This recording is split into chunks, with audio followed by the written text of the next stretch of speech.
Él viene al Cabildo Catedralicio y ahí tendrá, entre otras muchas actividades, la responsabilidad de dirigir en su momento, y ya me refiero al periodo que va entre 1878 y 1884, un periodo de casi 6 años, las excavaciones que se van a centrar en la cabecera de la catedral, motivo de esta conferencia.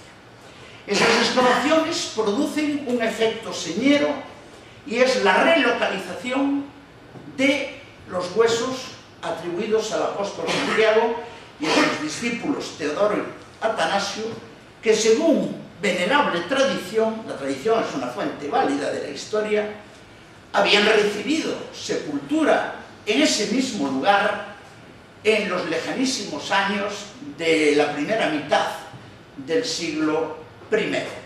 No olvidemos que el apóstol es martirizado en Jerusalén en un momento incierto entre los años 42 y 44, los últimos años del reinado de Herodes Agripa. Un breve párrafo de Hechos de los Apóstoles lo señala, y entonces Herodes comenzó una persecución contra los cristianos, prendió a algunos de entre ellos y le dio muerte a Santiago con la espada. Esa referencia al martirio por decapitación hace que los discípulos del apóstol, todos los apóstoles tenían sus seguidores y por tanto sus aprendices para la propagación generacional de la doctrina, cogieran el venerando cuerpo y lo trajesen a aquel lugar que era su herencia apostólica, la península ibérica, Hispania. Estamos en la etapa de dominación romana, donde él, siguiendo el mandato de Cristo, de id y predicad a todas las gentes, había venido a sembrar la palabra del Evangelio. Aquí, en ese periplo evangelizador, tendrá la aparición en carne mortal, vivía entonces en Jerusalén, de la Virgen María, que lo conforta en Zaragoza y le deja una columna como memoria de esa presencia. Y naturalmente el devolverle a la península ibérica su cuerpo es la ratificación de su derecho apostólico por ser el primero que predica en Hispania y el que instituye al primer obispo en la figura de Pedro de Rates como obispo de Braga. De ahí que la archidiócesis de Braga ostente el viejísimo título de Hispaniarum Primas.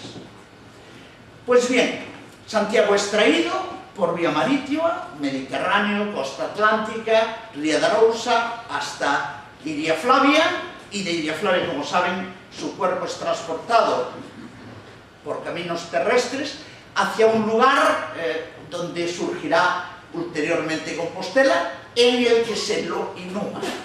Sus discípulos Teodoro y Atanasio, dos de los varones apostólicos que lo traen desde la costa de Palestina, quedarán evangelizando en la zona y cuando les lleguen sus días serán sepultados a los lados del Maestro. Por tanto, la tumba primera recibe inicialmente el cuerpo de Santiago y más tarde, en los momentos de sus respectivos fallecimientos, pondrán en su compañía, flanqueándolo, los de los discípulos referidos.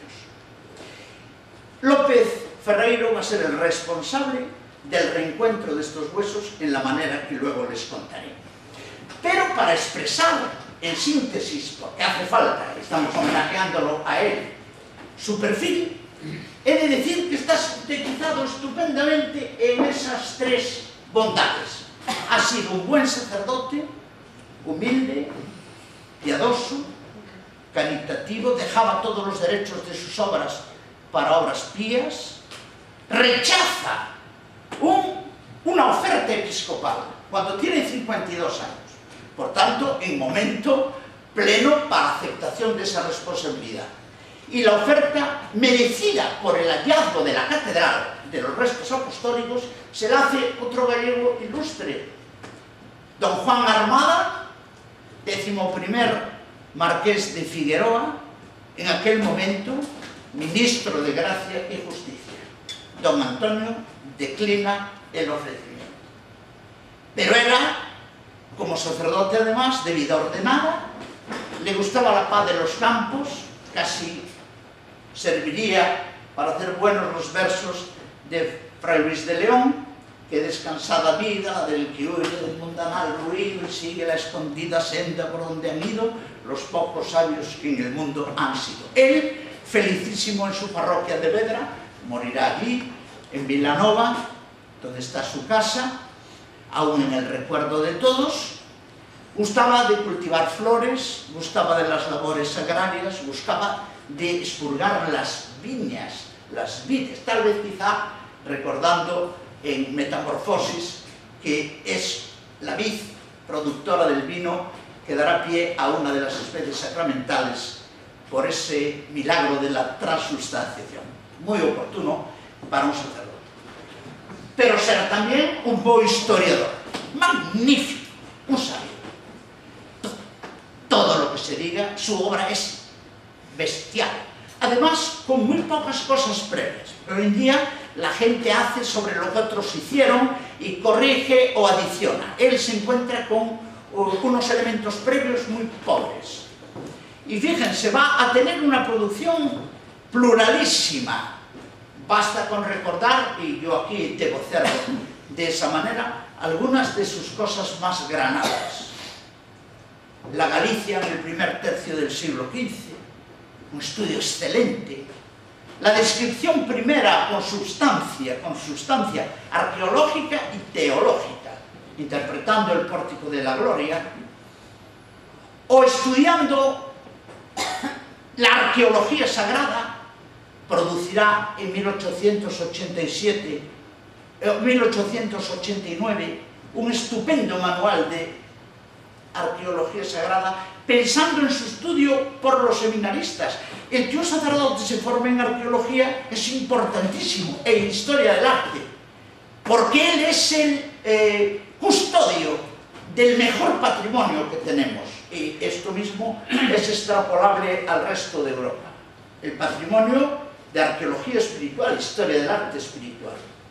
Mi tío Jesús, que era también un sabio, decía siempre, sacerdote, él, menos metafísica, menos los pies flotantes en el cielo, y más física, más la realidad del contacto humano. Por ahí va López Ferreiro, y ese libro fue obra utilizada en todos los seminarios de la época. Que yo sepa, se llegaron a hacer 2 ediciones. La segunda en 1889, de esa edición, el ejemplar que yo tengo de la arqueología sagrada. Pero publicará además los fueros municipales de Santiago y su tierra. Y publicará esa obra inconmensurable, escrita por una sola persona, 11 volúmenes. Los dan la luz entre 1895 y 1910. Se muere con el tomo 11 sin terminar, queda inconcluso ya en nuestros tiempos. Ha recorrido en 6 años los siglos de historia de la Iglesia compostelana, comenzando por Iria Flavia, claro está, por tanto, desde el siglo IX hasta el siglo XIX, 1000 años hechos al ritmo de algo más de 100 por año físico de escritura. Un trabajo que llevó a expurgar todo el archivo catedralicio, que estaba prácticamente inédito.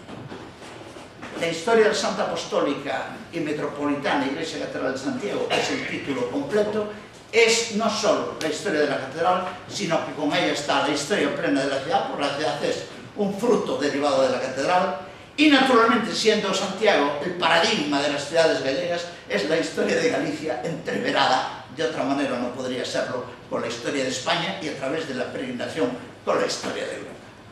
Esto es lo que se debe. Pero también fue un bo literario. Nos recordaba Pousa algunas de sus producciones en lengua gallega. El Resurgimiento. Está en la línea historiográfica de Murguía, es una de las figuras que, singulares de su tiempo. A Tecedeira de Bonaval, saben que Tecedeira es una tecelana, es decir, la que teje, la tejedora. Bonaval, una calle que está en Santiago, junto a Santo Domingo, donde Juan Tuorum hay la preciosa leyenda del milagro y aparición de la Virgen cuando le llevan a ahorcar.